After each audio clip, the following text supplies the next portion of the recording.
नमस्कार. आपण आहोत आता पुरंदर तालुक्यातील दौंडस गावात. या ठिकाणी हरिभक्तपरायण मंगेश महाराज कदम यांनी या ठिकाणी हरिहर आध्यात्मिक व शास्त्रीय संगीत शिक्षण गुरुकुल श्वास गुरुकुल या नावाने या ठिकाणी संस्था सुरू केलेली आहे. आत्ता त्यांनी या ठिकाणी बाल संस्कार शिबिर आयोजित केलेले आहे आणि आपले जेजुरीचे राहुल महाराज बयास या दोघांच्या संयुक्त विद्यमाने या ठिकाणी बाल संस्कार शिबिर सुरू आहे. जेजुरीतील रमेश बयास आणि नगरसेविका सौ मंदा बयास यांचा या शिबिरामध्ये फार मोठा सहभाग आहे आणि त्यांचंही सौजन्य या शिबिराला लाभलेलं आहे. आता आपल्याबरोबर आहेत हरिहर आध्यात्मिक व शास्त्रीय संगीत शिक्षण गुरुकुल श्वास गुरुकुल या संस्थेचे सर्वा मंगेश महाराज कदम. आपण त्यांच्याशी बोलणार आहोत. महाराज, काय सांगाल? पुरंदर तालुका ही संतांची भूमी आहे. या ठिकाणी सासवडमध्ये संत सोपानकाका महाराजांची समाधी आहे आणि ज्ञानेश्वर माऊलींचा पालखी सोहळा आपल्या सासवड जेजुरी मार्गे पंढरपूर के प्रस्थान करतो आणि या ठिकाणी पुरंदर तालुक्याला फार मोठा सांप्रदायिक वारसा लाभलेला आहे. काय सांगाल? सर्वांना प्रथमतः रामकृष्ण हरी. पहिला आनंद वाटतो की ज्याप्रमाणे आळंदीमध्ये पंढरपूरमध्ये अनेक वारकरी शिक्षण संस्था आहेत, चालू आहेत. गेले 22 वर्ष आळंदीमध्ये मी राहत आहे आणि आळंदीमध्ये राहत असताना गेल्या 10 वर्ष 2017पासून ते माझं आळंदीमध्ये गुरुकुल होतं आणि जेव्हा मी पुरंदर तालुक्यामध्ये दौंडसला येणं व्हायचं आणि परिसरात बघितल्यानंतर कीर्तन फिरताना असं लक्षात यायचं की लोक खूप कमी असायची कीर्तनाला. 50 लोक, भजनाला 10-12. म्हणजे जसं मराठवाड्याच्या तुलनात्मक आपले लोक कमी पडे. आपली एवढी संतभूमी असून मग इच्छा झाली की आपण इथं काहीतरी सुरू केलं पाहिजे. 2012ला मी संगीत विद्यालय सुरू करून प्रयत्न केला, पण मी आजारी पडल्यानंतर मला ते करता आलं नाही पुढं. पण आज माऊलीच्या कृपेने परत लॉकडाऊननंतर पुढं परिसर फिरण्यात आला आणि मनात परत एक म्हणतो ना की एक लिंक लागून गेली की आता आपण योग्य दिशेने निवड केलेली आहे आणि आपल्या गावाकडे गुरुकुल सुरू झालं पाहिजे. म्हणून ह्या वर्षापासून सुरुवातच बालसंस्कार शिबिराने सुरुवात करावी असं एक ध्यास ठेवला आणि ही एक मनातली गोष्ट मी हरिभक्तपरायण जेजुरीचे राहुल महाराज बयास यांना मी बोलून दाखवली आणि ते म्हणले, महाराज आम्ही हा उपक्रम करत असतो, जर तुम्ही करत असाल. म्हणलं हो. म्हणलं दौंडस क्षेत्रामध्ये आता मी क्षेत्र घेऊन गुरुकुल स्थापन करत आहे, पण सुरुवात शिबिराने करावी. म्हणून राहुल महाराजांनी पण सांगितलं आपण सगळे दोघं एकत्र मिळून हे शिबिर करूया आणि आम्हाला खूप यश प्राप्त झालं. आम्हाला पहिल्याच शिबिरामध्ये पहिल्याच वर्षी आमच्याकडे आता 35 मुलं आहेत आणि आम्ही ते पुढं चालवत आहे. आता तुम्ही या ठिकाणी गुरुकुल स्थापन केलेलं आहे, तर गुरुकुल या ठिकाणी जी मुलं आहेत त्यांना सर्व प्रकारच्या सुविधा द्याव्या लागणार आहेत आणि आता पुरंदर तालुक्यामध्ये किंवा संपूर्ण महाराष्ट्रामध्येच जी तरुण पिढी आहे ती संप्रदायाकडे न येता चंगळवादी वगैरे काय असं म्हणजे ढाबे संस्कृती असा फार मोठा विषय वाढत चाललेला आहे. तर तुम्ही काय सांगाल? नवीन पिढीला काय संदेश द्याल? नवीन पिढीला मी संदेश असा देईल की अब्दुल कलामचं वाक्य आहे की आपला भारत हा महासत्ता होईल, पण केव्हा? तेव्हा त्यांनी सांगितले की आपला तरुण वर्ग आपलं तत्त्वज्ञान, आपली संस्कृती आणि आपलं ग्रंथ अभ्यासल्यानंतर जर, आणि हाच एक मार्ग आहे की आपण आपली संस्कृती आणि आपली परंपरा, आपले मौलिक शिक्षण, मूल्य शिक्षण जर आपल्या मुलांमध्ये जर रुजू करायला सुरुवात आताच केली तर आपलं भारत महासत्ता होईल, हे मी सांगू इच्छितो. म्हणून आपल्यावर होते आता मंगेश महाराज कदम. त्यांनी या ठिकाणी गुरुकुल स्थापन करून या ठिकाणी वारकरी संप्रदायाच्या कार्याचा प्रारंभ केलेला आहे. आपण त्यांच्या कार्यास शुभेच्छा देत आहोत. धन्यवाद. आपल्याबरोबर आहेत आता राहुल महाराज बयास.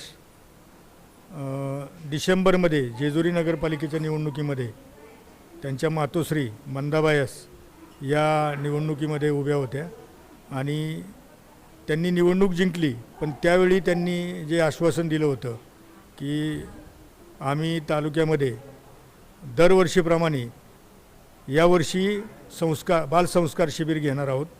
तर या ठिकाणी त्यांच्या माध्यमातून आणि श्वास संस्थेच्या किंवा गुरुकुलाच्या माध्यमातून या ठिकाणी बालसंस्कार शिबिर सुरू आहे. तर काय तुम्ही आश्वासन दिलं होतं, आश्वासन पूर्ण केलं आहे, काय सांगाल? मी नगरपालिकेच्या निवडणुकीमध्ये सर्वच नगरसेवक काय करतात की बाबा आम्ही पाणी झालं, पाण्याची व्यवस्था, चांगलं पाणी देऊ, चांगले गटर, चांगले रस्ते, वीज पुरवठा, म्हणजे हे काय होतात म्हणजे प्रत्येक दरवर्षी पिढ्यानपिढ्या चालत आलेल्या ह्या की बाबा पाणी, लाईट, वीज ह्या समस्या दरवर्षी राहतात. पण असं कोण प्रभागामध्ये कोणी म्हणजे धार्मिक कार्य करता, म्हणजे आता सध्याचे काय झालेले तरुण पिढी म्हणजे मुलांना काय झालेलं आहे की वाईट गोष्टी शिकवाव्या लागत नाहीत, ते आपमत बाहेर गेले की आपमत शिकतात. पण चांगलं सांगायचं म्हटलं ना त्याला 8 तास करावं लागतो. ते माझ्या डोळ्यांनी पाहिलेलं आहे. सध्या कसं आहे जेजुरी म्हटलं की खंडोबा म्हटलं की प्रत्येक कानाकोपऱ्यामध्ये पैशाचा कुणालाच तुटवडा नाही. पण तुटवडा कशाचा आहे? मुलांना, लहान मुलांना संप्रदायाचे शिक्षण देणं गरजेचं आहे. म्हणजे त्यांना, त्या मुलांना आईवडील कळले पाहिजेत, माऊली कळले पाहिजेत, पांडुरंग कळले पाहिजेत. ह्या गोष्टीचा आहे ना आपल्या जेजुरी भागामध्ये खूप हे भासते. तर त्याचा मी बी सध्या नवीनच मी लॉकडाऊनपासूनच माऊली संप्रदायामध्ये मी आलेलो. त्याच्या अगोदर मी स्वामींची सेवा करत होतो. पण ही सेवा करत असताना मला माऊलींबद्दल जसे मी गेलो माऊलींना तसं मला खूप त्यामध्ये आनंद वाटला की बाबा हे संप्रदायाचा विस्तार करणं फार गरजेचं आहे. त्या अनुषंगाने मी इलेक्शनमध्ये म्हणजे हे शब्द दिला होता की मी दरवर्षी बालसंस्कार शिबिर घडवेल. तर त्याचा हा इलेक्शन झालेलं आहे, हे पहिलं वर्ष त्याचं चालू आहे. अजून मी 5 वर्ष बी घेणारच आहे. मी ह्या पहिल्या वर्षामध्ये मी माझ्या वार्डमध्ये मी पालका म्हणजे प्रत्येक कुटुंबाच्या घरी जाऊन आहे ना पॅम्पलेट छापलं होतं. मी प्रत्येक वेळेस जवळजवळ मला पहिल्या वेळेस 54 नावं आली होती. म्हणजे 54 नावं आली होती. त्या 54 नावामध्ये प्रत्येक जणांनी आम्ही ज्ञानराज भजनी मंडळामार्फत आम्ही हे केलं होतं. त्या 54 नावामध्ये परत 4 दिवसांनी गेलं. त्यामधले कोणी म्हणायला लागलं मामाच्या गावाला आमचा मुलगा जाणार आहे, कोणी लग्नाचे, असे भरपूर कारणं सांगायला लागली. त्याच्यामध्ये मला फक्त 12 ते 15 मुलं भेटली. तरीसुद्धा मी प्रत्येक पालकांच्या घरी म्हणजे ह्याच्याकरता कशाला आपण काय करतोय, संप्रदायाचा विस्तार करतोय, त्याकरता कशाकरता लाज नाही बाळगायची. मी प्रत्येक वेळेस बाबा जसं तुकाराम महाराजांनी ज्यावेळेस त्यांनी संप्रदायाचा विस्तार केला, अभंग लिहिले, जसे देवग्या कुणी आयता आला घर पुसुनी, तरी लोक काय करायचे, तरी त्यांच्याकडे थोडंसं संप्रदायाकडे यायला हे होत होते. ह्या पद्धतीने मी काम करतोय आणि मला खूप ह्यामध्ये आनंद वाटतोय. पहिलं वर्ष मी जे वचन दिलं होतं त्या वचनाचे मी पहिली ह्या मंगेश महाराज कदमांसोबत आम्ही श्वास गुरुकुल आणि ज्ञानराज भजनी मंडळ ह्यांच्यामार्फत प्रथम वर्ष आम्ही बालसंस्कार शिबिर म्हणजे चालू केलेलं आहे आणि ते अगदी चांगल्या पद्धतीने यशस्वी होते पार पडत आहे. त्याचा मला खूप आनंद वाटतो. धन्यवाद. दौंड या ठिकाणी सुरू असणाऱ्या बालसंस्कार शिबिरास जेजुरी पालिकेच्या नगरसेविका भक्ती कोरपड यांनी या ठिकाणी भेट दिलेली आहे. काय सांगाल, बालसंस्कार जो समाजामध्ये संप्रदायाचा विषय आणि बालसंस्कार किती गरजेचा आहे आणि संस्कार जर असतील येणारी पिढी सांप्रदायिक होईल आणि त्यातून चांगले संस्कार होतील, काय सांगाल? नमस्कार. श्वास गुरुकुल यांच्यामार्फत आज हे बालसंस्कार वर्ग घडवले आहेत. त्याच्याबद्दल त्यांचे खूप खूप कौतुक करावं तेवढं कमीच आहे. आजकालची जी पिढी आहे ती मोबाईलचं युग किंवा इंटरनेटचं युग आहे. या इंटरनेट आणि मोबाईलच्या युगामध्ये आज हे बालसंस्कार घडवलेत, तर त्याच्याबद्दल त्यांचे खूप खूप आभार. आपण प्रत्येकजण बालपण आपलं खूप चांगलं असतं, खूप संवेदनशील असतं बालपण. पण आज या बालपणाचे आहेत फक्त बालसंस्कार म्हणजे चांगल्या गोष्टी किंवा चांगल्या खेळ वगैरे असे नाहीत, तर इथे बालसंस्कार याच्यामध्ये एकमेकांबद्दल आदर करणं.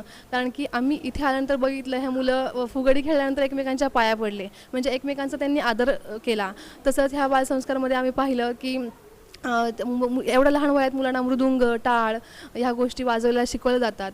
आजकाल ह्या सगळ्यांची खूप गरज आहे आणि आपण पाहतो की आज जे युग आहे ते मोबाईल आणि इंटरनेटचं आहे आणि आपली कुठेतरी संस्कृती, आपली कुठेतरी संप्रदाय हे थोडंसं मागं पडत चाललं आहे.